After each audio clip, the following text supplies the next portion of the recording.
Dan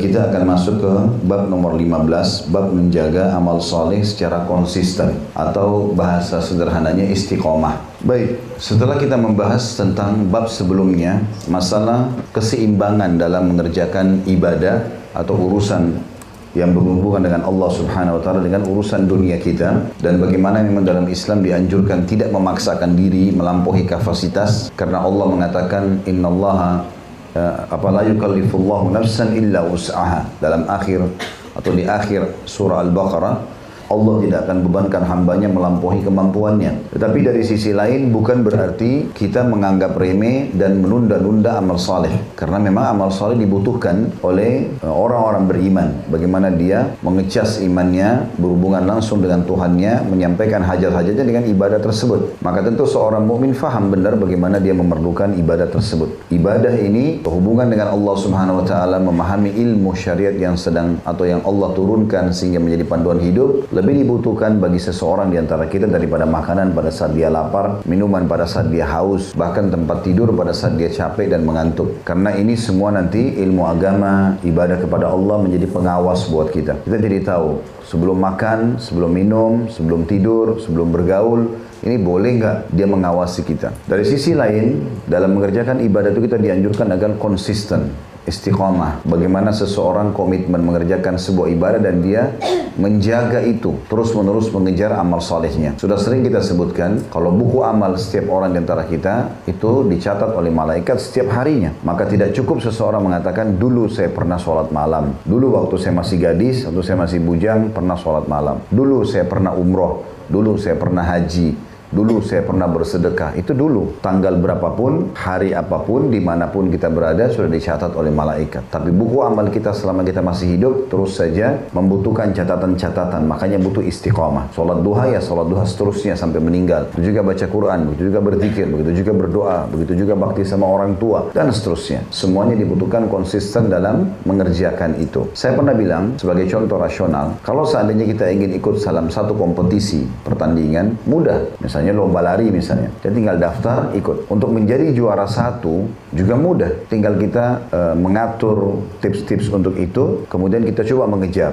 Mungkin seseorang di antara kita pernah merasakan dia ingin sekali ranking 1 di sekolah, lalu dapat ranking 1. Tetapi yang lebih penting dari semua itu adalah bagaimana komitmen konsisten dalam mempertahankan. Kalau ada orang lomba lari juara 1 terus, itu yang konsisten, itu yang bagus. Kalau ada orang juara di sekolah ranking 1 terus sampai dari SD sampai dia kuliah, sampai selesai kuliah, orang yang luar biasa. Ini namanya istiqomah dalam ibadah. Dalam kegiatan umum, tapi dalam ibadah itu yang dimaksudkan dalam istiqomah tadi. Jadi bagaimana kita prestasi ini selalu tertahan atau bertahan, dan kalau perlu lebih daripada itu. Ini kurang lebih makna daripada menjaga amal soleh secara konsisten. Imam Nawawi rahimahullah mengangkat dalil pertama dalam surah Al-Hadid ayat 16. A'udzubillahi minasyaitonirrajim. Alam ya'ni lilladina amanu an takhsha'a qulubuhum li dzikrillahi wa ma nazala minal haqq wa ma nazala minal haqqi wa la yakunu kalladina utul kitaba min qablu fatala 'alaihimul amad faqassat qulubuhum. Al-ayah. Belum tibakah waktunya bagi orang-orang yang beriman untuk secara khusyuk mengingat Allah dan mematuhi kebenaran yang telah turun kepada mereka. Ada di situ footnote nomor 164, kebenaran yang telah turun kepada mereka adalah Al-Quran, sedangkan orang-orang yang telah diberi Alkitab adalah orang-orang Yahudi dan Nasrani. Saya ulangi, belum tibakah waktunya bagi orang-orang beriman untuk secara khusyuk. Makna khusyuk adalah tunduk, patuh dan konsisten. Mengingat Allah artinya mematuhi Allah dan mematuhi kebenaran yang telah turun kepada mereka, dan janganlah mereka berlaku seperti orang-orang yang telah diberi kitab sebelum mereka, Yahudi dan Nasrani, kemudian mereka melalui masa yang panjang sehingga hati mereka menjadi keras. Maksudnya mereka hanya mengerjakan ibadah kapan mereka mau, ya, dan mereka akhirnya merasa terlalu lama waktu nih. Akhirnya mereka mengisi kekosongan-kekosongan waktunya bukan justru dengan ibadah tapi dengan kelalaian. Juga dalam ayat yang lain Allah Subhanahu wa taala menyebutkan dalam surah Al-Hadid ayat 27, kurang lebih 9 ayat setelah tadi, A'udzubillahi minasyaitonir rajim wa kaffayna bi Isa ibn Maryam wa atainahu al-injila wa ja'alna fi qulubil ladzina ittaba'uhu ra'fatan wa rahmatan wa rahbaniyatan ibtada'uha ma katabnaha 'alaihim illa ibtigha'a ridwanillahi fama ra'awha haqqa ri'ayatiha. Al-ayat. Dan kami susulkan pula Isa putra Maryam dan kami berikan Injil kepadanya dan kami jadikan rasa santun dan kasih sayang dalam hati orang-orang yang mengikutinya. Mereka mengada-ngadakan rahbaniyah padahal kami tidak mewajibkan kepada mereka. Rahbaniyah artinya memaksa diri dalam masalah ibadah. Yang kami wajibkan hanyalah mencari keridhaan Allah, tetapi tidak mereka pelihara dengan semestinya. Artinya ayat ini menjelaskan ada juga orang yang mau istiqamah tapi dia berlebihan sehingga dia menerapkan peraturan-peraturan untuk dirinya yang memberatkan. Ya, ini sudah kita sebutkan sebenarnya di bab sebelumnya ya. Kasus Abdullah bin Amr bin As yang tidak mau nikahi wanita atau dia nikahi wanita tapi tidak disentuh, nggak mau istirahat malam, mau puasa terus, akhirnya diingatkan oleh Nabi alaihi salatu wassalam. Juga dalam surah An-Nahl ayat 92 Allah berfirman, A'udzubillahi minasyaitonir rajim wa la takunu kallati naqadat gazlaha min ba'di quwwatin ankatha. Dan janganlah kalian seperti seorang perempuan yang menguraikan benangnya yang sudah dipintal dengan kuat menjadi cerai-berai kembali. Jadi maksudnya adalah jangan sampai ibadah yang sudah kalian kerjakan lalu kalian tinggalkan begitu saja. Menganggap remeh, mengatakan kan sholat malam saya sudah tahu keutamaannya, saya sudah pernah kerjakan, ya sudahlah. Ya, kesannya begitu. Allah mengatakan jangan seperti itu. Kalau kalian sudah buat benang dililit satu sama yang lain, jangan dicerai-beraikan lagi. Juga Allah mengingatkan di dalam surah Al-Hijr ayat 99, A'udzubillahi minasyaitonir rajim. Wa'bud rabbaka hatta ya'tiyakal yaqin, dan sembahlah Tuhanmu sampai yakin atau ajal datang kepadamu. Dan ini tentu ayat yang paling kuat berhubungan dengan bab kita ya. Bagaimana kita disuruh komitmen untuk mempertahankan ibadah-ibadah kita sampai mati. Jadi kalau ada bisikan di benak Bapak Ibu sekalian, saya setelah mengerjakan ibadah sekarang sudah mulai faham apa yang harus saya lakukan, maka jawabannya sederhana. Istiqomah. Bagaimana mempertahankan itu? Seringkali kata para ulama muncul di benak orang-orang beriman, kalau mereka sudah mulai mengerjakan ibadah, maka syaitan bisikan, ya kau kan sudah tahu, ya sudahlah, coba yang lain. Kau kan sudah tahu taubat, maka tidak apa-apa buat dosa, nanti kan bisa taubat. Terus diiming-imingkan sesuai dengan pengetahuan dia, sehingga kadang-kadang dia lalai, dia melakukan maksiat, dia lupa, mungkin dia bisa meninggal tiba-tiba. Berapa banyak orang yang subhanallah selama hidupnya sudah melakukan kebaikan-kebaikan, di akhir hidupnya ditutup dengan maksiat. Bisa saja terjadi seperti itu. Dia selalu sholat, dia selalu jaga ibadahnya, pas akhir hidupnya temannya ajak ke diskotik, dia pergi ikut-ikutan mau coba mabuk, keluar tabrakan, meninggal. Bisa saja ditutup dengan su'ul khatimah. Makanya orang harus istiqamah karena dia tidak tahu kapan dia meninggal, gitu kan? Dan itu akan mengganjal buat dia hari kiamat. Dan dari mana kita tahu kalau dosa itu ternyata lebih berat daripada seluruh amal yang pernah kita kerjakan? Allah Subhanahu wa taala tidak memberitahukan kepada kita tentang bobot dosanya. Begitu juga dengan bobot pahalanya, agar kita selalu mengejar pekerjaan amal saleh dan meninggalkan dosa itu. Ya. Dalam hadis-hadis yang disebutkan atau berhubungan dengan masalah tema kita ini, tentu hadisnya dalam bab ini tidak terlalu banyak ya. Hadis yang disebutkan dari Aisyah radhiyallahu anha, beliau mengatakan wa kana ahabbud dini ilaihi ma dawama sahibuhu alaih. Dan agama atau amalan yang paling beliau atau Nabi SAW cintai adalah apa yang dilakukan oleh pelakunya secara kontinu. Hadis ini telah disebutkan pada bab yang sebelumnya, artinya di hadis nomor 146 sebagaimana sudah dipaparkan sebelumnya. Baik, dalam bab kita ini hadis pertama adalah hadis nomor 157 dari Umar bin Khattab radhiyallahu anhu. Beliau berkata, Rasulullah SAW bersabda, man nama an hisbihi minal laili aw an syai'in minhu faqara'ahu ma baina salatil fajri wa salatil dhuhr kutiba lahu ka'annama qara'ahu minal lail. Hadis ini riwayat Imam Muslim. Barang siapa yang tertidur sehingga tidak membaca hizibnya atau bacaan wirid yang biasa dia baca dari Al-Quran ya. Misal malam hari dia tidur, dia niat ingin membaca surah Al-Baqarah, ternyata dia tidak sempat tertidur, atau dia pada saat bangun sholat tidak sempat menyelesaikannya, atau sebagian hizibnya, hizib itu bagian dari Al-Quran, di malam hari, kemudian dia membacanya pada waktu antara sholat subuh dan sholat duhur, kayak kita sekarang pagi, maka tetap ditulis untuknya seolah-olah dia membacanya di malam hari. Hadis ini diriwayatkan Imam Muslim. Dan ini hadis banyak pelajaran yang bisa diambil. Yang pertama tentunya bahwasanya orang yang istiqomah mengerjakan sebuah ibadah, Allah akan catatkan baginya pahala itu bergulir terus. Dan khusus bagi orang yang sudah rutin mengerjakan sebuah jenis ibadah, maka dibolehkan dia mengerjakan di waktu lain. Contoh misal Nabi SAW pernah ketiduran dan tidak sempat sholat malam, maka beliau kerjakan sholat malamnya sebelum duha. Nabi SAW dikatakan dalam riwayat pernah mengerjakan sholat malamnya sebelum duha, dan beliau menggenapkan witirnya. Jadi tadinya cuma 11 rakaat, Nabi SAW kerjakan 12 rakaat. Karena ini bagi orang yang sudah terbiasa melakukan, ya. Sama orang terbiasa melakukan sholat duha misalnya. Sholat duha waktunya jelas pada saat unta sudah mulai merasakan terik matahari.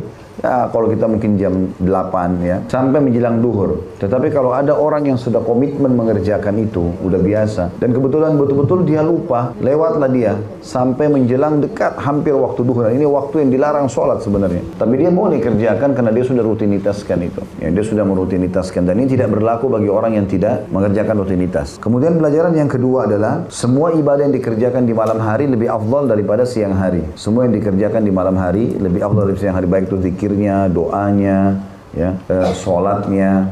Tentu kita bicara sunnah ya. Kalau sholat wajib itu tetap lebih afdal daripada sholat sunnah. Makanya Nabi SAW mengatakan afdalus sholati ba'dal maktuba sholatul qiyam. Sholat yang paling afdal setelah sholat 5 waktu adalah sholat tahajud. Artinya duha, sholat taubat, sholat apalah tahiyat masjid. Semua ini terkalahkan pahalanya dengan sholat tahajud karena dikerjakan di malam hari.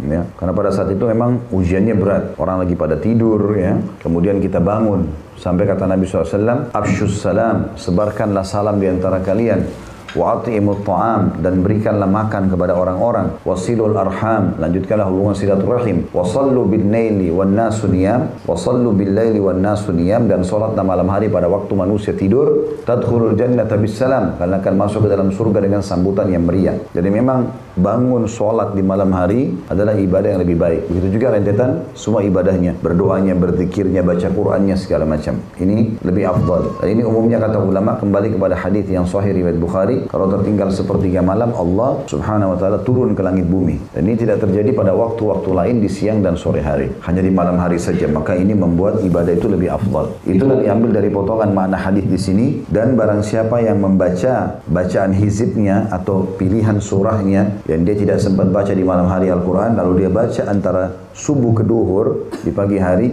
tetap dicatat dia membacanya di malam hari. Artinya pahalanya lebih besar. Ya, pahalanya lebih besar. Hadis selanjutnya nomor 158 dari Abdullah bin Amr bin As radhiyallahu anhuma, beliau berkata Rasulullah SAW bersabda, ya Abdullah, la takun mithla fulan kana yaqumul laili fataraka qiyamul lail. Wahai Abdullah, kata Nabi SAW, janganlah kamu menjadi seperti si fulan, dia dulu melakukan qiyamul lail namun kini dia meninggalkan qiyamul lailnya. Hadis ini riwayat Bukhari, Muslim. Ini berarti menandakan Nabi SAW larang, kalau dulu kau pernah kerjakan sudah dicatat, sekarang besok, lusa, selama kau belum meninggal, lakukan terus. Dan sudah pernah saya bilang, Bapak Ibu sekalian, dalam hal ibadah kita harus paksa. Nggak bisa tidak. Kalau Bapak Ibu tidak paksakan diri mulai sekarang, saya harus bangun sholat malam. Belum terbiasa bangun, bunyikan jam beker. Bangun, tidur lebih cepat. Diniatkan dalam hati. Kalau tidak dilakukan mulai sekarang, kira-kira kapan? Karena jiwa kita akan selalu dikuasai syaitan dengan sifat malas. Nggak mau, tunda-tunda. Syaitan kan suka kasih angan-angan, ya. Nanti aja, kamu masih muda, malam masih panjang. Begitu Nabi SAW sampaikan. Kalau seseorang di antara kalian terbangun di malam hari, maka pendampingnya dari malaikat akan mengatakan sholatlah, ya, bangunlah, dan seterusnya. Ada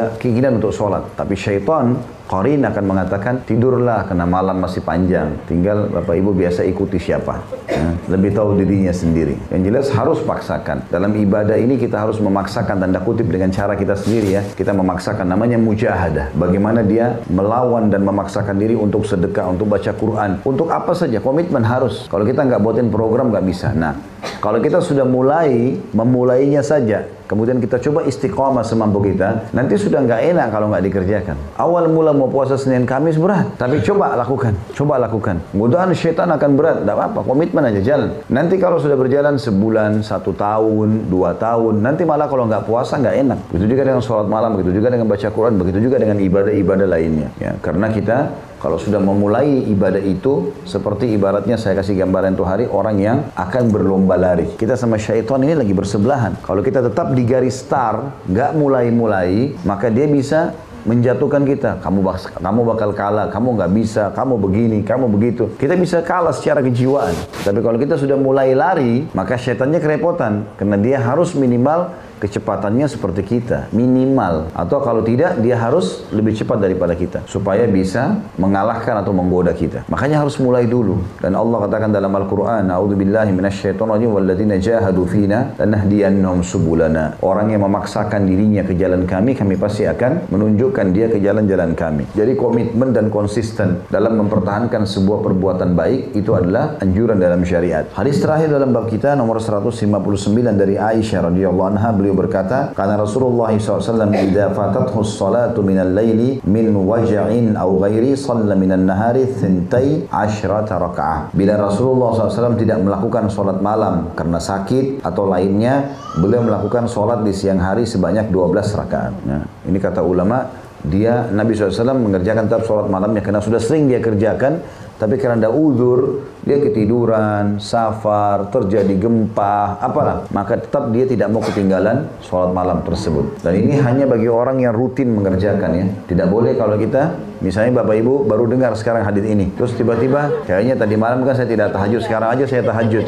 Nggak bisa, karena baru mau dibuat ya. Ini khusus bagi orang yang sudah konsisten, maka dia boleh mengerjakan. Karena Nabi SAW tiap malam sholat malam, kecuali pada saat beliau sakit sekali ya, atau memang ada uzur gak memungkinkan, maka beliau tetap menggantinya dengan 12 rakaat. Ini selain duha ya, sholat malam 11 rakaat, namun beliau tambahkan 1 rakaat karena dikerjakan di siang hari. Hadis ini hadis sahih riwayat Imam Muslim. Kita masuk sekarang ke bab 16, bab perintah menjaga sunnah Nabi SAW dan adab-adabnya. Bagaimana kita mengambil seluruh tuntunan hidup kita dari tuntunan Nabi SAW. Ya, ini kita komitmen. Jadi semuanya Bapak Ibu kalau mau makan, mau minum, mau pakaian, mau masuk kamar mandi, mau tidur, apa saja aktivitas kita sehari dari pagi sampai malam, setiap hari sampai kita meninggal, semuanya sama. Mengikuti contoh dari Nabi SAW. Nggak ada contoh yang lain. Kita semua muslim dan muslimah dari generasi awal sampai hari kiamat nanti semuanya sama. Gurunya dan kiainya cuma satu, Nabi Muhammad SAW. Semua kiai, ustadz-ustadz, dai-dai, ulama yang datang semua hanya melanjutkan apa yang diajarkan oleh Nabi SAW. Makanya kalau mereka mengajarkan bukan seperti yang Nabi SAW ajarkan, maka kita tolak. Harus dikatakan Nabi SAW contohkan begini, Nabi SAW pernah anjurkan, sahabat mengatakan kami melihat Nabi SAW melakukannya, maka itu yang harus digarisbawahi. Baik, dalil pertama dalam komitmen atau menjaga sunnah-sunnah Nabi SAW dan adab-adabnya, menjadikannya sebagai pegangan hidup adalah surah Al-Hasyr ayat 7. A'udzubillahi minasyaitonirrajim. Wa ma atakumur rasulu fakhuduhu wa ma nahakum anhu fantahu. Apa yang diberikan Rasul kepada kalian, maka terimalah, dan apa yang dilarangnya bagi kalian, maka tinggalkanlah. Ini perintah langsung dari Allah Subhanahu wa Ta'ala. Semua yang Rasul perintahkan, makan, dari makanan, dari minuman, dari pakaian, dari pendapatan, pergaulan, segala macam, terimalah. Dan apa yang dia larang, jauhilah. Maksudnya itu kebahagiaan, karena Allah Subhanahu wa Ta'ala sebagai pencipta lebih mengetahui kebutuhan kita. Dan Allah sudah utus utusannya untuk mengajarkan kepada kita bagaimana meraih kebahagiaan ini. Tidak ada cara lain. Caranya hanya mengikuti baginda Nabi SAW. Beliau lah idola kita semuanya. Beliau lah panutan kita. Apapun yang dikerjakan, dicontohi. Selain daripada Nabi SAW, bukan panutan kita. Maka orang-orang yang menjadikan Nabi SAW sebagai panutan, layak untuk jadi panutan juga. Karena pasti dia akan mencontohi guru terbesar umat manusia, yaitu Nabi Muhammad SAW.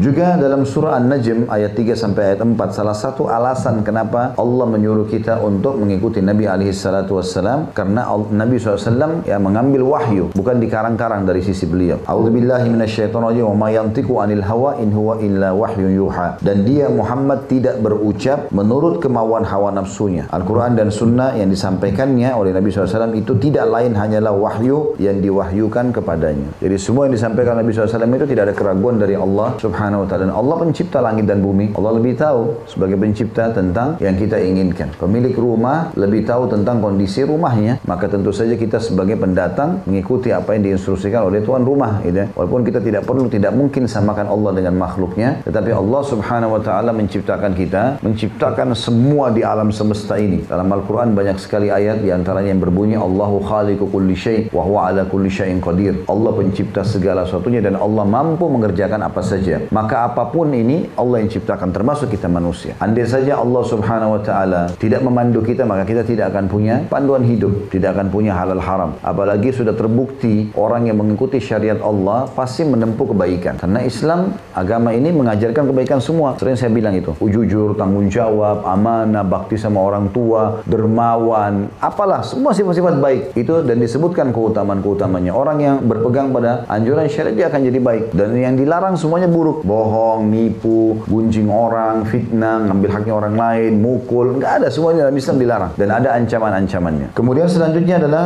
surah Al-Imran ayat 31. A'udzubillahi minasyaitonirrajim. Qul in kuntum tuhibbunallaha fattabi'uni yuhibbukumullahu wa yaghfir lakum dzunubakum. Ayat ini memastikan kalau kita mengikuti Rasulullah SAW, kita akan mendapatkan cintanya Allah sebagai sang pencipta. Dan Allah kalau sudah mencintai hambanya, bagaimana kita tahu kalau seseorang mencintai orang lain, maka dia akan memberikan apapun kepada orang yang dicintainya. Maka kalau kita sudah bisa meraih cintanya Allah SWT, apa saja yang kita minta Allah akan kasih, ya. Katakanlah wahai Muhammad, ayatnya, jika kalian benar-benar mencintai Allah, mau mencintai Allah atau mau dicintai oleh Allah, dipenuhi kebutuhan kalian semuanya, ikutilah aku. Niscaya Allah mencintai kalian dan mengampuni dosa-dosa kalian. Dan di sini artinya akan mendapatkan cinta Allah Subhanahu wa taala dengan mengikuti baginda Nabi alaihi salatu wassalam. Juga dalam surah Al-Ahzab ayat 21 Allah berfirman, A'udzubillahi minasyaitonirrajim. Laqad kana lakum fi Rasulillahi uswatun hasanatun liman kana yarjullaha wal yawmal akhir. Sungguh telah ada pada diri Rasulullah SAW suri tauladan yang baik bagi kalian, yaitu bagi orang yang mengharap rahmat Allah dan kedatangan hari kiamat. Artinya mencontohi Nabi SAW dalam segala hal itu adalah kebahagiaan. Bagi orang yang mau bahagia dunia, bagi akhirat tidak ada pilihan lain. Nggak ada idola lain. Hanya Nabi Muhammad SAW. Pelajari sirahnya, pelajari hadis-hadisnya, jadikan pegangan hidup, pasti sudah mendatangkan kebahagiaan. Dan sudah terbukti, satu generasi manusia, para sahabat semuanya jadi baik dengan mengikuti Nabi SAW. Bahkan umat ini semuanya jadi baik bila mengikuti ajaran Nabi SAW. Juga dalam surah An-Nisa ayat 65. A'udzubillahi minasyaitonirrajim. Fala rabbika la yu'minuna hatta yuhakkimuka fima shajara bainahum thumma la yajidu fi anfusihim harajan mimma qadaita wa yusallimu taslima. Maka demi Tuhanmu, mereka tidak beriman hingga mereka menjadikanmu hai Muhammad sebagai hakim dalam perkara yang mereka perselisihkan. Kemudian mereka tidak merasa keberatan dalam hati mereka terhadap putusan yang kamu berikan dan mereka menerima dengan sepenuhnya. Mau dianggap imannya sempurna, jadikan Nabi SAW sebagai hakim kita. Terjadi ribut suami istri,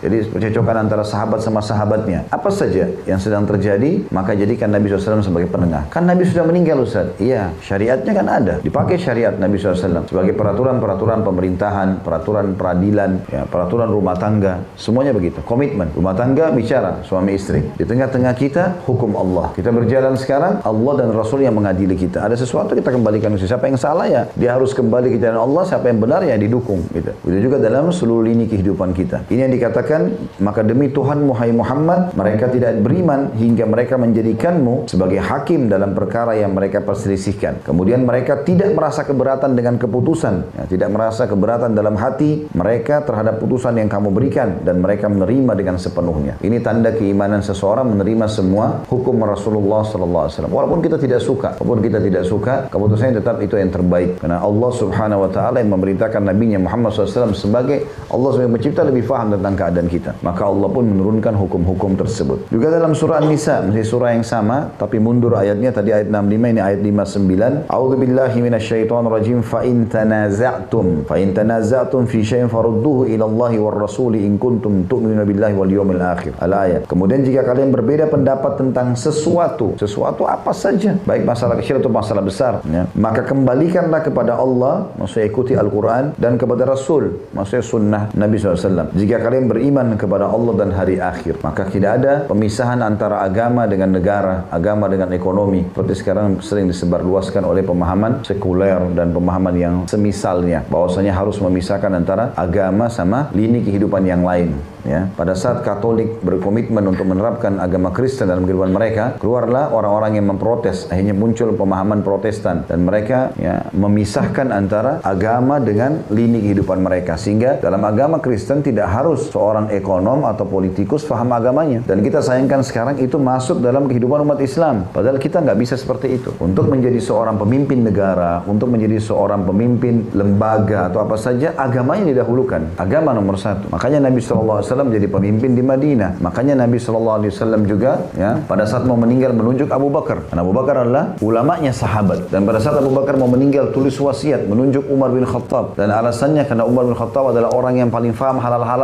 haram di antara kalian. Begitu juga pada saat Umar mau meninggal menunjuk yang tertunjuklah Utsman bin Affan setelah bermusyawarah. Begitu juga setelah meninggal Utsman, Ali bin Abi Thalib dan begitu seterusnya. Harusnya komitmennya pada agama. Karena dengan fahamnya agama seorang pemimpin, maka tentu dia akan menerapkan hukum Allah Subhanahu wa taala. Dan masalah-masalah ini, masalah riba, masalah segala macam ini akan hilang dengan sendirinya karena dia faham itu nggak boleh dan diubahlah kepada sistem Islam. Ya. Kalau kita tidak punya sistem yang benar teman-teman sekalian, tidak mungkin Islam berjaya sampai kurang lebih 1300 tahun. Ya. Kita baru sekitar 100 tahun saja tidak menguasai dunia. Sebelumnya, bacalah sejarah-sejarah tentang masalah bagaimana Nabi SAW mendirikan negara Islam 10 tahun pertama di Madinah, kemudian Khulafaur Rasyidin melanjutkan sampai 30 tahun ke depan, sampai tahun 40 Hijriah, berdiri dinasti Umayyah dari tahun 40 sampai 132 Hijriah, kerajaan besar. Romawi pun waktu itu tunduk dengan kerajaan kaum muslimin. Ada sistem ekonomi, sistem peradaban, sosial, semuanya lengkap. Tidak ada sesuatu yang tertinggal dalam Islam. Tidak ada yang tidak dijelaskan. Datang Abbasiyah lebih jauh lagi berkuasa dari tahun 132 sampai 656 Hijriah. Setelahnya datang Utsmaniyah dari 670 Hijriah sampai kurang lebih 100 tahun yang lalu saja. Mereka tidak terapkan hukum Islam. Setelah mereka tinggalkan syariat Islam, maka jadi runtuhlah Khilafah Utsmaniyah menjadi republik dan akhirnya terpuruk seperti negara-negara yang lainnya. Maka komitmen kembali kepada agama dan ajaran Nabi SAW ini itu adalah kebahagiaan dan keberhasilan yang sudah terbukti bukan cuma sekedar teori tapi terbukti di lapangan. Bagi yang menerapkannya maka akan berjaya di muka bumi. Kemudian selanjutnya adalah dalam surah An-Nisa ayat 80. A'udzubillahi minasyaitonirrajim. Di situ ada paragraf saya belum baca. Setelah An-Nisa 59, para ulama menyatakan bahwa maknanya adalah kembali kepada Al-Quran dan Sunnah. Maksudnya An-Nisa 59 tadi ya. Kemudian selanjutnya An-Nisa 80. A'udzubillahi minasyaitonirrajim. May yuti'ir rasula faqad ata Allah. Barang siapa yang mentaati Rasul Muhammad SAW, maka sungguh dia telah mentaati Allah. Makanya di masjid Nabi SAW, di rumah Nabi, tiap hari selalu saja ramai sahabat yang menanyakan tentang perkara-perkara hidup mereka. Semuanya dihadapkan kepada Nabi SAW. Apa yang Nabi SAW hakimi, mereka terima itu. Mereka menerima itu. Kemudian surah Asy-Syura ayat 53 juga berbunyi, A'udzubillahi minasyaitonirrajim. Wa innaka latahdi ila siratim mustaqim. Siratillah. Al-ayah, ini ada lanjutan ayat tapi ini saksi bahasan. Dan sungguhnya kamu benar-benar memberi petunjuk kepada jalan yang lurus, hai Muhammad, yaitu jalannya Allah. Jadi tidak ada salah sama sekali dalam mengikuti perintah Nabi SAW. Halal yang dihalalkan Nabi SAW, perintah yang diperintahkan oleh beliau, larangan yang dilarang oleh beliau. Semuanya wajib patuh yang mengaku muslim, dari pemimpin negaranya sampai masyarakat biasanya, dari orang kaya sampai orang miskin, laki-laki, perempuan, semua sudah ada syariat yang mengatur itu. Juga dalam firman Allah Subhanahu wa taala dalam surah An-Nur ayat 63, A'udzubillahi minasyaitonirrajim. Falyahdharil ladzina yukhalifuna an amrihi an tusibahum fitnatun aw yusibahum adzabun alim. Maka hendaklah orang-orang yang menyalahi perintah Rasul takut akan ditimpa cobaan atau ditimpa azab yang pedih. Jadi di sini ayat-ayat sebelumnya memerintahkan kita untuk menjadikan Nabi SAW sebagai suri toladan. Ayat ini lebih tegas lagi. Siapa yang menolaknya atau bertolak belakang dengan hukum Nabi SAW sampai menjelang hari kiamat nanti, semua ini berlaku. Nah, siapapun dia, walaupun Nabi SAW sudah meninggal, maka Allah Subhanahu wa taala mengancamnya dengan cobaan dan juga azab yang pedih. Karena dianggap kenapa dia memilih selain ajaran baginda Nabi alaihi salatu wassalam. Tidak mungkin ada yang salah di situ. Kalau kita belum bisa menerima karena kebodohan dan kedangkalan ilmu kita. Tapi kita harus belajar, berdoa kepada Allah Subhanahu wa taala agar syariat-syariat Allah melalui Nabi Muhammad SAW kita terima. Begitu dalam surah Al-Ahzab ayat 34. Ini ayat terakhir yang diangkat oleh Imam Nawawi dalam awal pembukaan bab ini. A'udzubillahi minasyaitonirrajim wadhkurna ma yutla fi buyutikunna min ayatillahi wal hikmah. Dan ingatlah apa yang dibacakan di rumah kalian dari ayat-ayat Allah dan hikmah sunnah Nabi kalian. Tentu ayat-ayat ini turun untuk istri-istri Nabi SAW. Allah SWT memerintahkan mereka untuk tinggal di rumah kemudian membaca ayat-ayat Allah dan menerapkan dalam kehidupan mereka. Dan kata beliau, ayat-ayat lain dalam bab ini berjumlah banyak, sedangkan hadis-hadisnya adalah yang pertama, hadis nomor urutan 160. Dari awal kita bahas ya. Ini hadis pertama di sini, maka di nomor 160 sebenarnya ditulis pertama dari Abu Hurairah radhiyallahu anhu, dari Nabi sallallahu alaihi wasallam, beliau bersabda, "Da'uni ma taraktum, innama ahlaka man kana qablakum kathratu su'alihim wa ikhtilafuhum ala anbiya'ihim, fa idza nahaitukum an syai'in fajtanibuh wa idza amartukum bi amrin fa'tu minhu mastata'tum." Hadis ini sahih riwayat Bukhari Muslim. Biarkanlah, kata Nabi SAW, apa-apa yang aku tinggalkan untuk kalian. Maksudnya peliharalah itu. Sunnah yang aku tinggalkan pada saat aku meninggal pun peliharalah itu. Karena yang telah membinasakan orang-orang sebelum kalian adalah banyaknya pertanyaan mereka dan sikap mereka yang selalu menyelisihi nabi-nabi mereka. Diajarkan hukum A, dia pilih B. Disampaikan dilarang ini, tetap dilanggar. Gitu. Jadi, apabila aku melarang kalian dari sesuatu, maka jauhilah. Jangan pernah sentuh. Dan apabila aku memerintahkan kalian melakukan sesuatu, maka lakukanlah semampu kalian. Ya. Hadis ini memberikan pelajaran yang cukup banyak. Di antaranya adalah, yang pertama, sabda Nabi SAW, "Da'uni ma taraktukum." Ya, peliharalah apa yang aku tinggalkan untuk kalian. Maksudnya jadikan sebagai pegangan hidup. Ajarkan turun-temurun. Masalah halal, masalah haram, semua yang berhubungan dengan ini kehidupan, baik ekonomi, sosial, politik, ikutin semuanya. Pelajaran yang lain, Nabi SAW ingatkan, "Innama ahlaka man kana qablakum kathratu su'alihim wa ikhtilafuhum ala anbiya'ihim." Karena ketahuilah, kata Nabi SAW, mayoritas umat sebelum kalian binasa justru terlalu banyak pertanyaannya, ya, dan juga berselisih tentang pendapat nabi-nabi mereka. Ya. Jadi ini tidak dibenarkan dalam syariat Islam. Pernah ada sahabat sering bertanya sesuatu yang unik-unik, ya, kadang-kadang mungkin tidak perlu gitu. Maka Nabi SAW ingatkan itu, jangan banyak bertanya. Kalau sudah disampaikan sholat 5 waktu, subuh 2 rakaat, duhur 4, asar 4, maghrib 3, isya 4, caranya seperti ini rukun-rukunnya, ini kewajibannya, ini sunnahnya, ini yang membatalkan. Udah pelajari, terapkan. Itulah. Tidak usah tanya, kenapa Allah buat duhur 4 rakaat? Kenapa enggak 2 rakaat saja sama dengan subuh? Kenapa duhur sama asar dua-duanya berdekatan, dua-duanya 4 rakaat? Kenapa Allah enggak kasih jam 2 siang aja sekali kita sholat? Ya itu maunya Allah. Allah mau kita kerjakan begitu, gitu kan? Kita kalau kerja di perusahaan, nggak mungkin kita protes pemimpin perusahaan, pemiliknya. Sekarang kita kerja di satu perusahaan, udah ditaruh alamatnya misalnya di jalan ini, ukuran tanahnya sebesar itu, warna cat bangunannya begitu, peraturan kantornya juga ada, jam kerja dan segala macam, penentuan gaji. Lalu orang datang, diubah sama dia, diubah catnya, ya, sebagai pegawai, protes kenapa ini harus pakai kipas, kenapa pakai AC merek ini, ya dikeluarin lah. Ini mau kerja atau mau protes gitu ya? Ya, kita lahir di muka bumi semua sudah ada belum? Sudah ada. Kan kita buka mata Pak waktu bayi, mulai kita faham, pohon sudah ada, udara sudah ada, air sudah ada, tiba-tiba sudah ada orang tua kita. Kita sudah lahir seperti kita pendatang, udah ada semuanya. Ikutin apa yang ada, jangan melanggar fitrah itu. Gitu. Allah Subhanahu wa taala sudah tentukan hukum untuk kita. Ya. Maka pernah Nabi SAW naik di atas mimbar, kemudian beliau sambil berkata kepada para sahabat, jangan banyak bertanya kepadaku, karena mayoritas orang ya binasa sebelum kalian justru karena banyak pertanyaan mereka. Ingat saya ceritakan dulu kisah Bani Israel ya, yang waktu surah Al-Baqarah, ada orang mati, kemudian mereka tanya Musa alaihissalam, ini siapa yang bunuh hai Musa? Tanya Tuhanmu, gitu kan? Maka Musa alaihissalam menanyakan kepada Allah SWT, Allah sudah tahu, mereka ini sebenarnya bukan niatnya mau bertanya.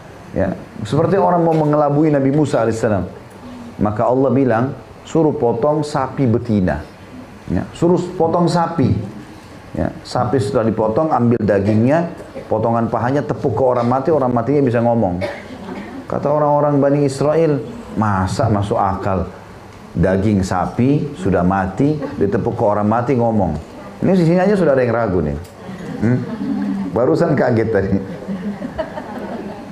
Maka Musa alaihissalam ditanya lagi oleh mereka, warna apa sapinya hai Musa? Seperti apa bentuknya? Karena banyak bertanya, Allah beratkan, sapi betina, warnanya kuning kemas-emasan, tidak pernah dipakai bajak, dan setiap orang lihat suka.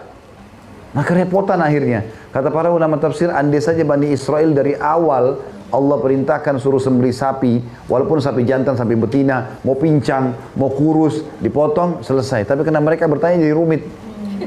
Nah, jadi dirumitkan, gitu kan. Makanya yang dimaksudkan, makanya Nabi SAW bilang, jangan banyak bertanya. Kalau sudah diterapkan hukum Allah, terima saja. Pasti itu yang terbaik, gitu kan.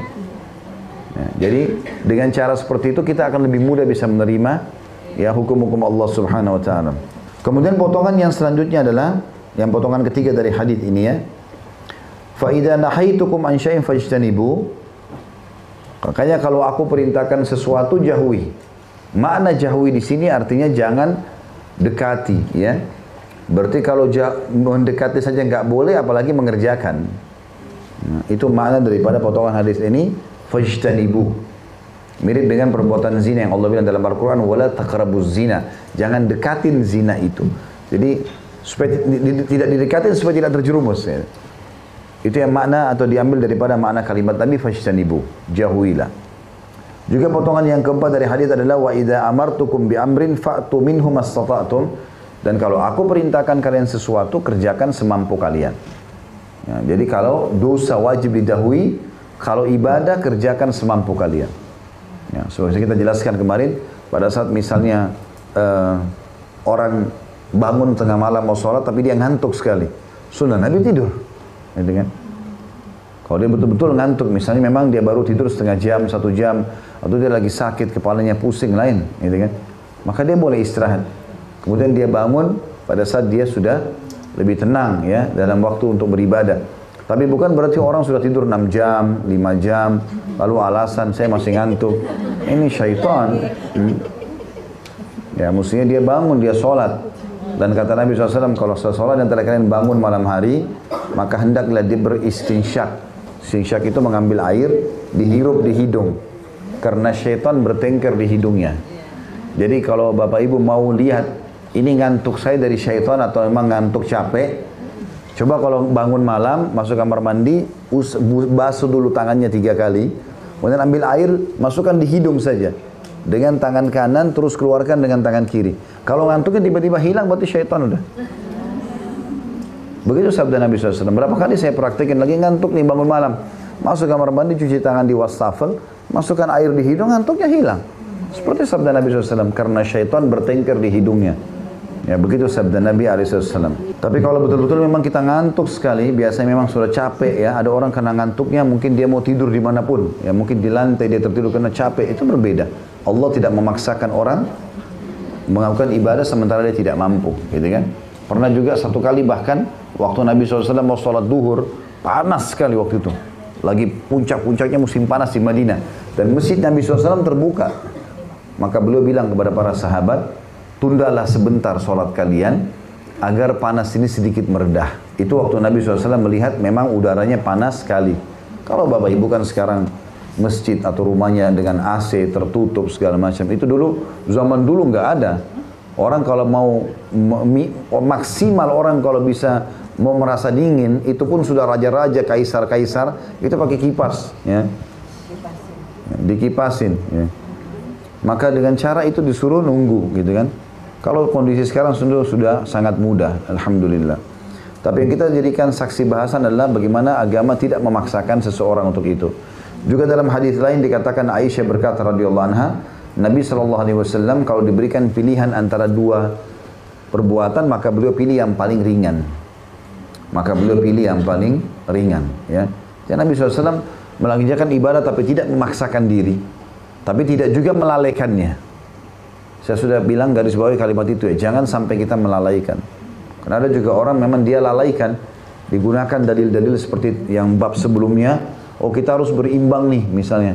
Maka dia berbuat ibadah dan dia juga berbuat dosa. Enggak, bukan itu yang dimaksud.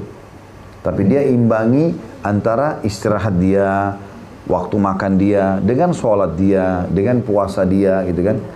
Memang dianjurkan sahur supaya kuat untuk puasa. Buka puasa juga segera supaya langsung segera menghilangkan lapar dan haus. Karena batas waktunya sudah cukup. Maka Islam datang mengatur semua itu dengan rapi. Baik, hadis selanjutnya nomor 161, atau hadis kedua dalam bab kita ini dari Abu Najih Al-Irbad bin Sariyah radhiyallahu anhu, beliau berkata, wa'adhana Rasulullah sallallahu alaihi wasallam mau'idatan balighatan wajilat minhal qulubu wa zarafat minhal uyun faqulna ya Rasulullah ka'annaha mau'idatu muwadda'in fa'awsina qala usikum bitaqwallahi was-sam'i wat-ta'ah wa in ta'ammara 'alaikum 'abdun habashi wa innahu man ya'ish minkum fasayara ikhtilafan katsira fa'alaikum bisunnati wa sunnatil khulafa'ir rasyidin al-mahdiyyin addu 'alaiha bin nawajid wa iyyakum wa muhdatsatil umur fa inna kulla bid'atin dhalalah. Rasulullah SAW pernah menasihati kami, kata sahabat ini ya, namanya Irbad, dikenal dengan hadis Irbad ini. Rasulullah SAW pernah menasihati kami dengan suatu nasihat yang sangat menyentuh, di mana hati menjadi gemetar dan mata meneteskan air mata karenanya. Maka kami berkata, wahai Rasulullah, sepertinya nasihat ini adalah nasihat perpisahan. Memang Nabi SAW waktu itu sampaikan di akhir hidup beliau. Ya. Maka berwasiatlah kepada kami, maksudnya tambahkan kami informasi penting yang harus kami jaga kalaupun sampai Anda meninggal. Maka kata Nabi SAW, aku berwasiat kepada kalian agar bertakwa kepada Allah, mendengar dan mentaati sekalipun yang memerintah kalian adalah seorang budak berkulit hitam dari Habasyah. Habasyah artinya Ethiopia ya. Dan bahwasanya barang siapa yang hidup dari kalian, ya maksudnya hidup setelah aku meninggal nanti, termasuk kita di sini masuk dalamnya. Barang siapa di antara kalian, hai umat Islam, hidup dari kalian, akan melihat banyak perselisihan, pendapat ini, pendapat itu. Maka syaratnya agar kalian selamat, berpeganglah kalian kepada sunnahku dan sunnah khulafa'ur rasyidin yang diberi petunjuk. Khulafa'ur rasyidin Abu Bakar, Umar, Uthman, dan Ali radhiyallahu anhum ajma'in. Gigitlah erat-erat dengan gigi geraham dan waspadahilah setiap hal-hal yang diada-adakan, karena setiap bid'ah adalah sesat. Hadis ini diriwayatkan Abu Daud dan Tirmidzi dan beliau berkata, hadis ini hasan sahih. Baik, hadis ini kita bedah Bapak Ibu sekalian seperti biasa. Potongan pertama adalah diambil dari perkataan Irbad radhiyallahu anhu, wa'adana Rasulullah SAW mau'idatan balighatan wajilat minhal qulubu wa zarafat minhal uyun. Satu hari pada Nabi SAW menasihati kami dengan nasihat yang sangat menyentuh, yang akhirnya membuat hati kami bergetar dan mata kami menangis. Dan ulama mengatakan ini adalah nasihat yang paling baik ya, dan ini hanya bisa terjadi dengan beberapa keadaan. Yang pertama, yang menyampaikan itu ikhlas dan dia praktisi, artinya memang dia mengamalkan itu. Sholat malam lah, ini loh sholat malamku, utamanya ini. Kalau dia praktisi, dia sudah praktek, maka mengenallah kepada orang lain, gitu kan. Tapi kalau tidak, maka tidak ada penggunanya. Walaupun retorika penyampaian dia bagus, gitu kan. Jadi efek yang paling pertama adalah di sini karena Nabi SAW menyampaikannya dengan berharap sahabatnya mengamalkan dengan tulus dan berharap mereka bisa berubah dari kekurangan atau kesalahan kepada kebaikan, maka bergetarlah hati para sahabat dan juga meneteslah air mata mereka. Yang kedua, dari orang yang mendengarkan atau didakwahi, mereka pun harus ikhlas ya, dan memang siap menerima ilmu dan mengamalkan sehingga bisa menyentuh hati-hati mereka gitu kan. Karena kalau orang hanya datang di majelis ilmu, dipanggil oleh temannya, hanya meramaikan majelis, hanya mau tahu saja, ngisi waktu, maka berbeda dengan orang yang datang komitmen mau belajar ya. Orang kalau komitmen mau belajar itu luar biasa efeknya, pasti akan besar, karena dia tidak mau kehilangan sedikit pun dari informasi ya. Kalau orang datang selain niatnya untuk menuntut ilmu, ada saatnya dia mengkhayal, ada saatnya dia begini dan begitu, atau tertidur. Tapi kalau orang memang datang ingin ilmu, dia tidak mau kehilangan satu hal pun ya. Saya pernah coba terapkan ini di kampus waktu saya masih kuliah S1. Awal dosen datang, saya pikir ya sudahlah, yang dia ngomong yang saya tangkap, yang enggak gitu. Akhirnya memang seperti niatnya, innamal bin niat, maka cuma 50% apa yang dosen ucapkan difahami, yang sisanya nggak paham. Karena kita tidak niat dari awal.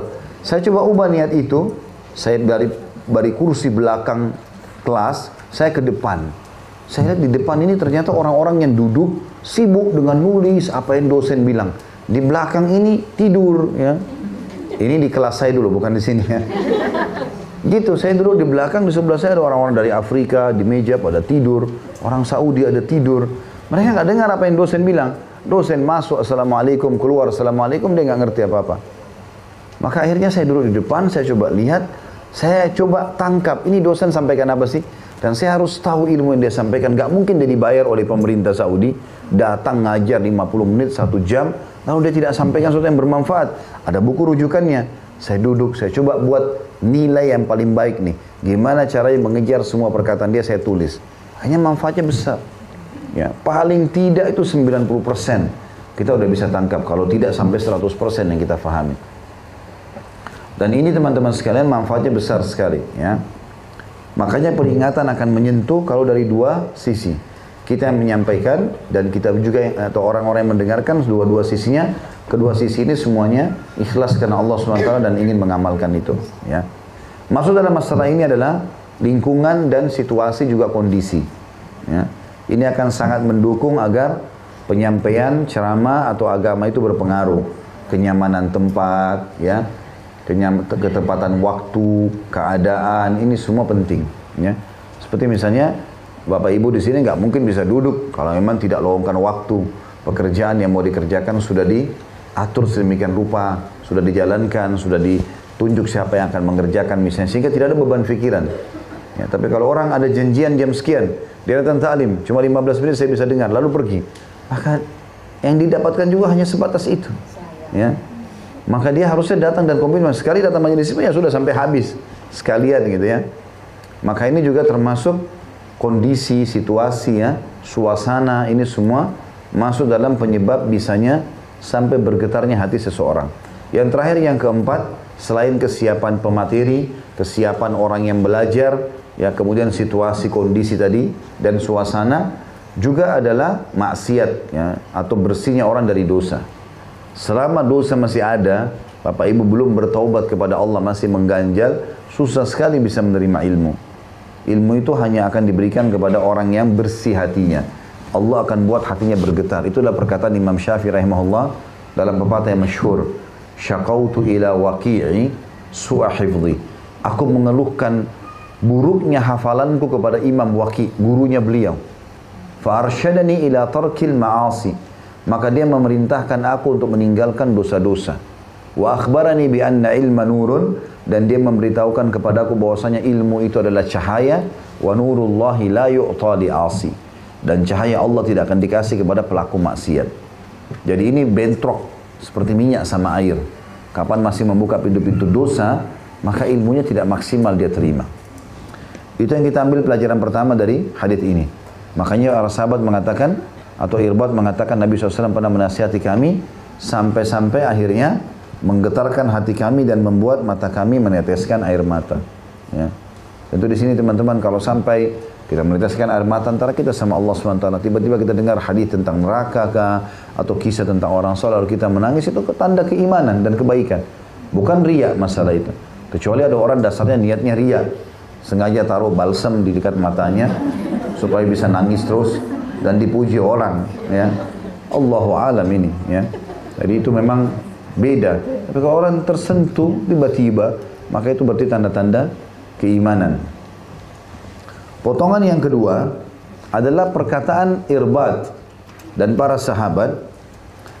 Faqulna ya Rasulullah ka'annaha mau'idatu muwadda'in atau muwaddi'in. Fa'ausina. Wahai Rasulullah, ini seakan-akan nasihat terakhir nih. Sepertinya perpisahan. Kok Nabi semangat benar nyampein gitu loh. Seakan-akan Nabi ini sudah akan meninggal dunia.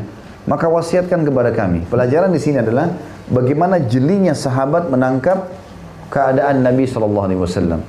Jadi kita bisa melihat ya, orang ini sakit atau tidak ya. Kita bisa tahu keadaannya kan. Atau penyampaian itu disampaikan kenapa. Mungkin memang betul-betul ada sesuatu yang sangat besar yang ingin disampaikan, maka sahabat jeli menangkap itu. Ya.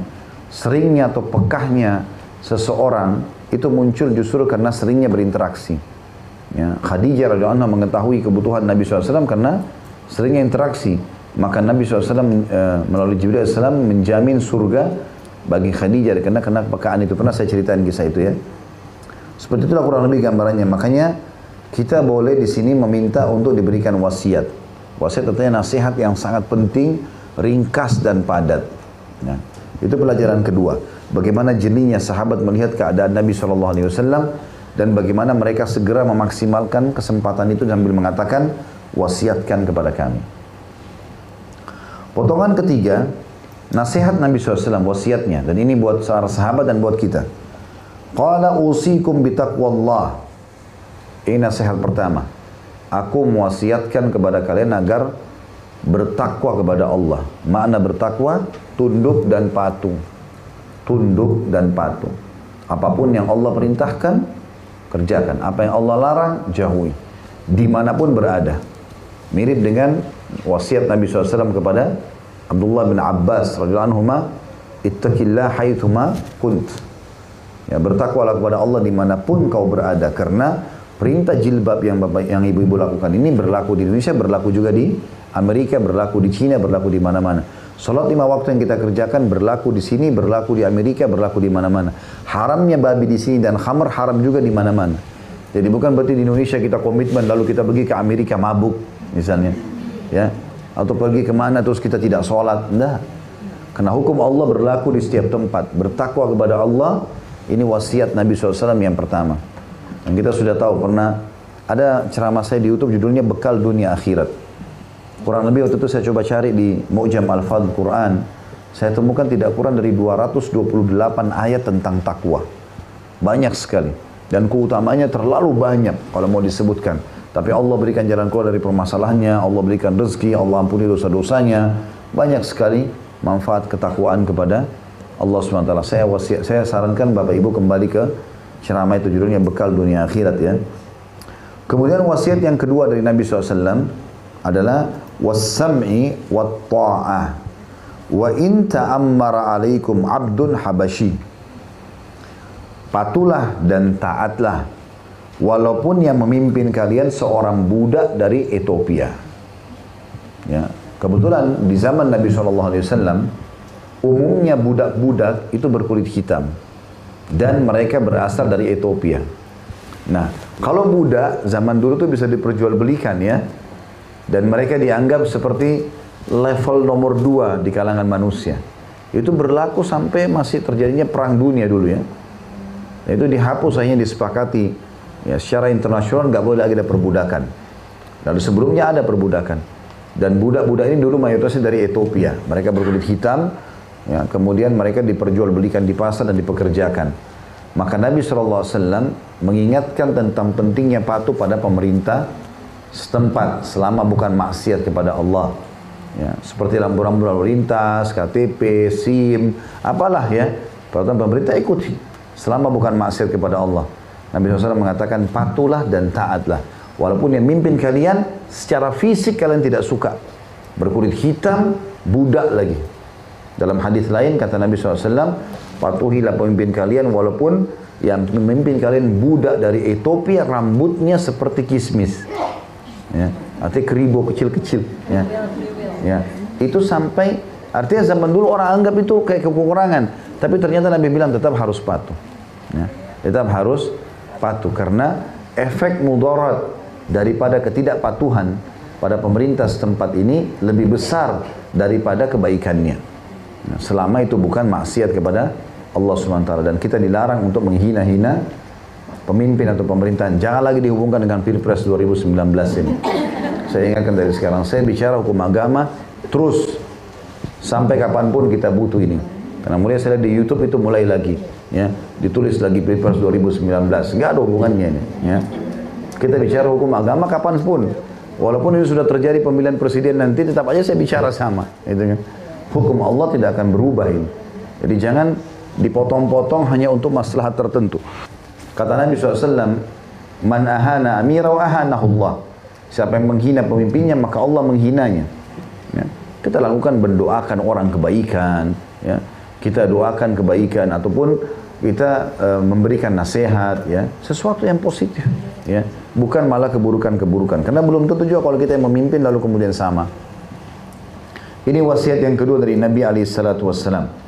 Kemudian yang ketiga, Nabi SAW pastikan kalimat penting di sini. Ya, ini wasiat yang ketiga. Wa innahu may ya'ish minkum fasayara ikhtilafan katsira. Ketahuilah siapapun yang terkadang yang hidup nanti sepeninggalku. Makna hadis ini adalah Nabi bilang yang hidup sepeninggalku. Maka dia akan lihat banyak perselisihan. Makna perselisihan adalah di kalangan umat Islam sendiri. Pendapat ini, pendapat itu, banyak pendapat. Saling membenarkan pendapatnya masing-masing, saling menyerang, gitu kan. Ini banyak. Lalu Nabi SAW ingatkan, supaya tidak masuk dalam perselisihan itu, fa'alaikum bisunnati, berpegang pada sunnahku, kembali kepada komitmen. Ada enggak perkataan qala Rasulullah SAW, Nabi yang mengucapkan, gitu kan? Kalau enggak ada jangan.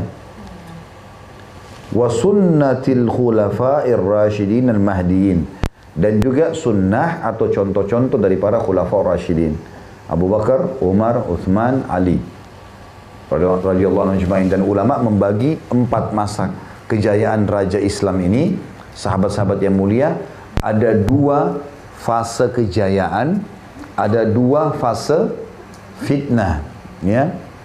Fase kejayaan adalah fase Abu Bakar sama Umar. Ini adalah fase kejayaan. Bagaimana umat Islam berjaya dan mulai membesar dan membanyak pengikutnya dan juga meluas wilayahnya. Yang sampai pernah saya jelaskan, di tahun 15 Umar bin Khattab berkuasa tahun 13 Hijriah.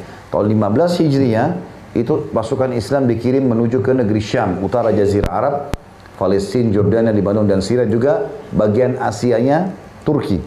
Ya. Itu dikuasai di perang Yarmuk. Setelah perang Yarmuk di Jordan. Ya, jadi kalau ada teman-teman yang umroh plus Aqsa, biasanya di Jordan mampir ke Yarmuk, ya. Nah, ke Yarmuk itu di salah satu lokasi peperangan, cukup jauh sih, ya. Tapi mampir ke sana, biasanya orang mampir, ada kuburan 3 orang sahabat yang mulia, ya, dan beberapa sahabat Nabi yang lain, tapi 3 orang yang pemimpinnya, Zaid bin Harithah, Ja'far bin Abi Thalib, dan juga Abdullah bin Rawaha radhiyallahu anhum ajma'in. Nah, ini ada di sana. Yang jelas terjadi pada satu perang dan menang kaum muslimin. 3.000 orang merawan kurang lebih 250.000 pasukan Romawi. Ya. 200.000 tepatnya, 100.000 dari pasukan Romawi, 100.000 dari suku Arab yang belum masuk Islam. Kemudian di tahun 16 Hijriah Umar bin Khattab mengirim lagi Sa'ad bin Abi Waqqas radhiyallahu anhu.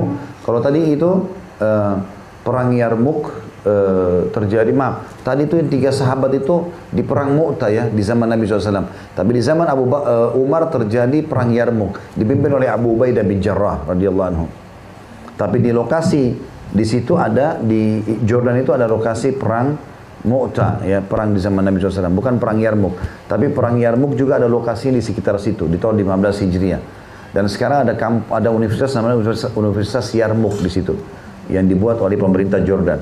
Kemudian tahun 16 Umar bin Khattab mengutus juga Sa'ad bin Abi Waqqas menuju ke negeri Persia, Irak, Iran, Afghanistan, Rusia, dan berhasil menaklukkannya dengan 30.000 pasukan melawan 250.000 orang. Jadi Islam waktu itu betul-betul luas sekali, gitu kan? Ekspansinya sangat luas. Nah, 2 fase Khulafaur Rasyidin yang lain, Uthman dan Ali. Uthman di awal-awalnya adalah kemakmuran, karena Uthman bin Affan memakmurkan dengan membagi-bagi harta pemerintahan dan segala macam. Dan di akhir hidupnya ada fitnah, masa fitnah, karena terbunuhnya khalifah. Dan disitulah dilihat bagaimana para sahabat menghadapi fitnah kematian Khalifah Uthman bin Affan. Itu juga di zaman Ali radhiyallahu anhu, Ali menyelesaikan fitnah-fitnah internal. Maka ini jadi pelajaran semuanya. Makanya Nabi bilang, semua permasalahan kalian ada pada sunnahku dan sunnah Khulafaur Rasyidin. Udah nggak usah cari yang lain. Itu maknanya, gitu kan. Lalu Nabi SAW wasiatkan, Addu alaiha bin nawajid. Pegang teguh itu sunnah-sunnah, contoh-contoh dari aku dan contoh dari Khulafaur Rasyidin, walaupun dengan gigi geraham kalian. Jadi orang itu digambarkan, kata orang-orang Arab, kalau orang bisa menggunakan tangan, manusia gunakan tangan. Kalau nggak bisa, maka kaki.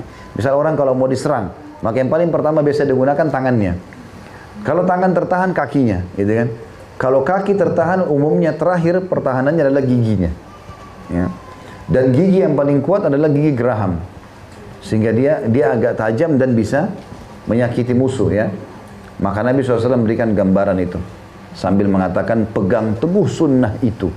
Walaupun dengan gigi geraham kalian. Maksudnya apa? Biar cobaannya berat, biar godaannya besar, jangan terpengaruh. Tetap berpegang pada itu. Itu pertahanan kalian yang paling kuat dan terakhir. Jangan diubah. Tidak ada namanya, oh sunnah Nabi ketinggalan zaman, gak ada. Tetap berlaku, tetap mulia sampai hari kiamat nanti. Kemudian wasiat Nabi SAW juga, wa iyyakum wa muhdatsatil umur, dan hati-hati dari membuat-buat perkara. Fa inna kulla bid'atin dhalalah, karena semua perbuatan baru itu sesat. Ini sabda Nabi SAW. Ini kita sayangkan, kadang-kadang kalau diingatkan hadis ini, oh ini garis keras, ini Wahabi. Ya, kenapa bilang bid'ah? Loh, bid'ah itu dari lisan Nabi. Ini baca sendiri hadis ini. Nabi yang bilang, dan Nabi wasiatkan kita. Waktu itu wasiat terakhir sebelum meninggal, dan Nabi bilang nanti ada perselisihan banyak loh. Supaya kalian selamat, jangan buat-buat bid'ah, gitu kan? Artinya ibadah yang dikarang-karang, nggak ada dalilnya. Udah cukupkan dengan apa yang ada perintahnya saja. Itu aja istiqomah. Ya, kalau Bapak Ibu sudah bisa duhanya, sholat malamnya, zikir pagi petangnya, baca Qur'annya, istiqomah, sampai mati masuk surga udah. Ngapain nambah-nambah? Nah, ini, buat itu, buat ini, dikatakan tidak boleh, tetap aja nggak apa-apa. Ini kan baik, nggak cukup dengan alasan baik. Harus yang baik di mata seorang Muslim dan mukmin adalah yang baik di mata Allah dan Rasulnya. Tidak boleh yang lain. Ya. Nah, ini wasiat yang luar biasa dari Nabi SAW bagi orang yang mau bahagia, ya, bagi orang yang mau bahagia. Baik, kita akan ambil ya 2 buah hadis lagi ya, baru kita buka insyaallah pertanyaan. Hadis 162, ini hadis ketiga dari Abu Hurairah radhiyallahu anhu bahwasanya Rasulullah SAW bersabda, "Kullu ummati yadkhuluna al-jannata illa man aba." Qila wa man ya'ba ya Rasulullah? Qala man ata'ani dakhala al-jannah wa man asani faqad aba. Semua umatku akan masuk surga kecuali yang enggan, tidak mau. Dikatakan oleh para sahabat, siapa yang enggan wahai Rasulullah? Beliau bersabda, barang siapa yang taat kepadaku dia pasti masuk surga, dan barang siapa yang mendurhakaiku maka ia enggan. Hadis ini diriwayatkan Imam Bukhari. Hadis ini sama dengan hadis sebelumnya, tapi ini lebih ringkas saja. Kalau Nabi SAW menyuruh kita untuk mengikuti ajaran beliau alaihissalam, taati semuanya. Aku perintahkan, lakukan. Aku larang, tinggalkan. Baik itu yang diperintahkan wajib atau sunnah, kerjakan semua. Karena hukum-hukum sunnah pun tetap dianjurkan untuk dikerjakan. Jangan ibu dan bapak sekalian terpengaruh dengan syaitan mengatakan, kan tahajud cuma sholat sunnah, kan sedekah cuma sunnah, kan zikir pagi petang cuma sunnah. Benar, tapi itu kan juga perintah Nabi. Masa kalau diperintahkan hanya sekedar untuk jadi kenangan? Enggak, untuk dikerjakan. Kan itu. Lah ya. Makanya Nabi SAW mengatakan dalam sebuah hadis Bukhari yang lain, Allah berfirman, gitu kan? Tidak ada amal, kata Allah SWT, yang paling aku cintai dari hambaku melebihi apa yang aku wajibkan terhadap mereka. Jadi sholat 5 waktu itu harus betul-betul kita perindah benar-benar. Pakaiannya bersih, sholatnya khusyuk, gitu lah. Kita kerjakan semua itu dengan baik, gitu kan? Puasa Ramadan, zakat, haji, ini semua kita maksimalkan. Lalu kata Nabi SAW, Allah juga berfirman lanjutannya, dan setiap hamba terus saja mendekatkan diri kepadaku dengan amal-amal sunnah sampai aku mencintainya. Jadi fungsi amal sunnah menandakan cintanya Allah SWT. Seperti kalau pegawai banyak lemburnya sehingga banyak prestasi perusahaan yang didapatkan, maka membuat pemilik perusahaan tambah suka, ya. Dan kalau aku sudah mencintainya, kata Allah, aku akan menjadi pendengar yang digunakan untuk mendengar, penglihatan yang digunakan untuk melihat, dan tangan yang digunakan untuk menjamah, juga kaki yang digunakan untuk melangkah. Maksudnya Allah akan menjaganya. Ya. Jadi itu juga tetap diperintah atau dikerjakan, wajib atau sunnah dikerjakan. Begitu juga dengan larangan Nabi SAW, haram atau makruh. Makruh pun ditinggalkan. Seperti minum berdiri, ya, atau makan dan minum berdiri, ya. Ini semua ya, larangan, makruh, tapi tetap dilakukan, jangan sampai dilanggar. Walaupun makruh tidak berdosa ya. Para sahabat itu komitmen sekali. Bahkan para ahli hadis itu bisa menilai hadis seseorang kualitasnya berkurang hanya karena dia makan berdiri atau melanggar hal-hal yang dimakruhkan oleh Nabi SAW. Dianggap walaupun makruh karena pintu haram adalah makruh. Ya. Maka kalau orang biasa mengerjakan yang makruh, yang haram jadi biasa nanti. Tapi kalau dia tinggalkan yang makruh, yang haram lebih dia jauhi. Mirip dengan sunnah-sunnah. Kalau bapak ibu biasa kerjakan yang sunnah, puasa Senin Kamis, sholat sunnah, maka sholat wajibnya jadi lebih terjaga otomatis, gitu kan? Maka ini dimaksud dengan komitmen tadi. Nah, siapa yang mentaatiku pasti masuk surga kata Nabi SAW, dan siapa yang mendurhakaiku, tidak mau atau menganggap ini sunnah Nabi SAW, maka dia menolak untuk masuk ke dalam surga. Ya, Allahu a'lam.